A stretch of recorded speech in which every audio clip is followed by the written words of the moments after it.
పెదవులపై చిరునవ్వు ఉంది, కాని ముఖంలో విచారం. కారణమేమిటి? మీ ఆనందానికి, విచారానికి కారణమేమిటో వివరిస్తారా? చెప్పుకో చూద్దాం. మీకు సక్కుతో గడిపిన సమయం గుర్తొచ్చినట్టుంది. ఆ మధుర క్షణాలు తలుచుకుంటే మీకు నవ్వొచ్చుంటుంది. తనని వదిలి తిరిగి రావాల్సి వచ్చినందుకు విచారిస్తున్నారు, అవునా? నా అంచనా నిజమేగా? నా నవ్వుకి అదే కారణం. చిరునవ్వుకి కారణం సరిగ్గా చెప్పావు. విచారం విషయానికొస్తే దేవి, మనం సక్కుకి చాలా దగ్గరయ్యాం. తన పక్కన కూర్చున్నాం, కానీ పాపం తను గుర్తించలేదు. మనం కూడా తనకు చెప్పలేదు.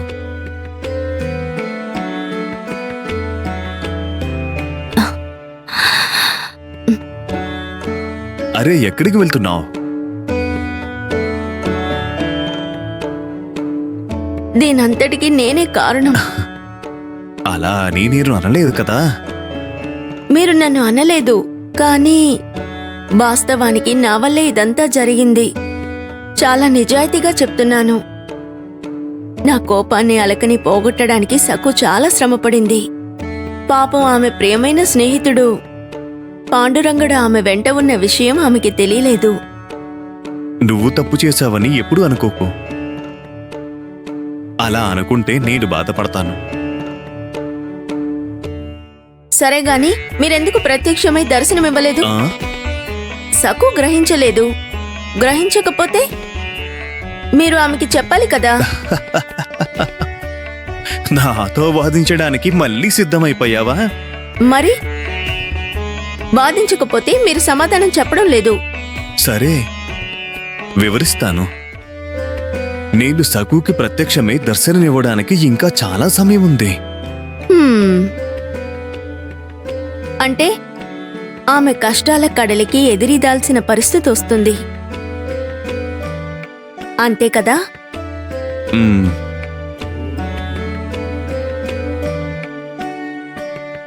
మిమ్మల్ని ఒక ప్రశ్న అడగనా?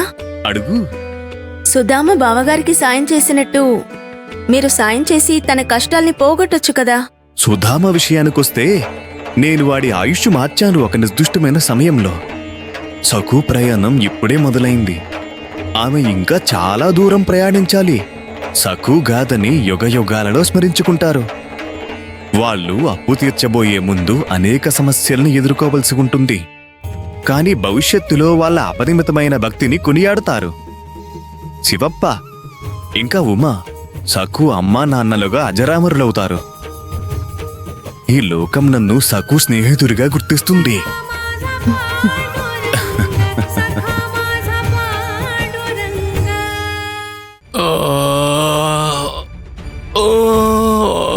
అయ్యో, నొప్పి నొప్పి. అరే, ఆ మంత్రాలు వేసేవాళ్ళు వెళ్ళిపోయారా లేదా? వాళ్ళు ఎప్పుడు వెళ్తారు? నేనిక్కడ చావు బతుకుల్లో ఉన్నాను. వాళ్ళు ఎప్పుడు వెళ్తారా? ఏవండి, అదే నేను చెప్పేదేంటంటే, వాళ్ళని చూసి మనం ఎందుకు భయపడాలి? వాళ్ళకంటే పెద్ద మాంత్రికుల్ని మనం తీసుకొద్దాం. ఈ మంత్రాలు తంత్రాలు వాళ్ళకే తెలుసా ఏంటి? మన సత్తా ఏంటో చూపిద్దాం. నాకంటే ఎక్కువ తెలుసా వాగుతున్నావు? నీ తెక్కవాగుడు కట్టిపెట్టావు. ఇక్కడ నా ప్రాణం ప్రమాదంలో ఉంది, గాలిలో దీపంలాగా. అయ్యో, ఊపిరి పీల్చుకోవడానికి ఇబ్బంది పడుతున్నారు. పడుకోండి పడుకోండి. ఎవరు ఊపిరి తీసుకోవడానికి ఇబ్బంది పడుతున్నారు? నోర్మి, నేను బాగానే ఉన్నాను. వాళ్ళు సకు ఇంట్లోనే బస చేశారు. ఇక అప్పు తీర్చడానికి డబ్బు కూడా ఇచ్చి వెళ్ళారు. అంటే అంతా ముగిసిపోయినట్టేగా.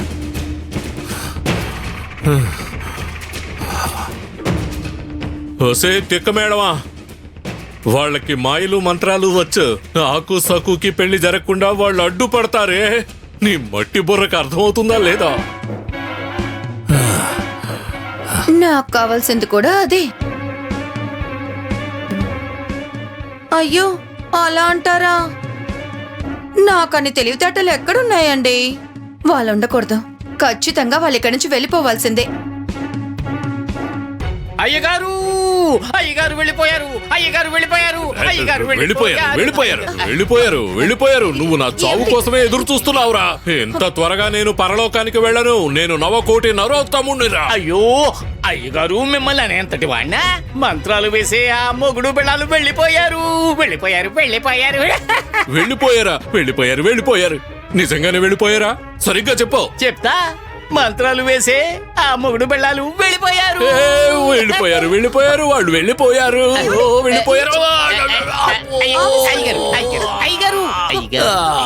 దాముగారు నిజంగానే వెళ్ళిపోయారా?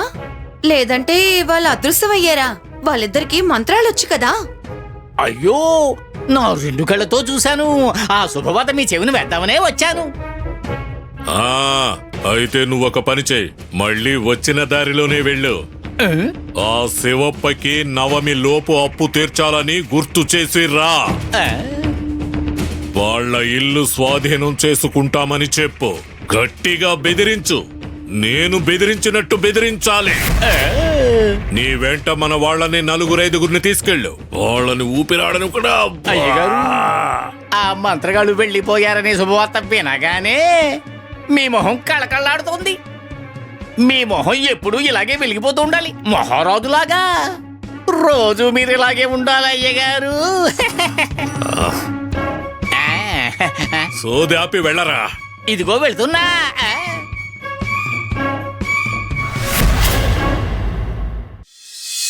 శివప్ప,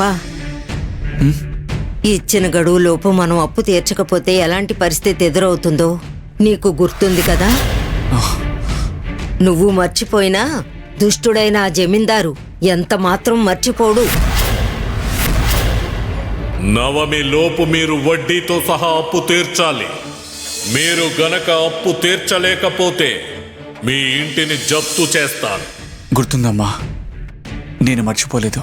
ఇలా చూడు, మీ భార్యాభర్తల గొడవల్లో నేను తలదూర్చును. కానీ ఉమ పక్షాన న్యాయం ఉందని నాకు తెలుసు. నువ్వందరికీ ఉపకారం చేస్తావు. నేనెప్పుడూ నిన్ను అడ్డుకోలేదు. మనం ఇక్కడ కష్టాల్లో ఉన్నప్పుడు నువ్వు ఇతరులకు సహాయం చేస్తానంటే ఎలా కుదురుతుంది? ఒక్కటి బాగా గుర్తుంచుకో, మనకిప్పుడు ప్రతి గవ్వ ఎంతో విలువైనది.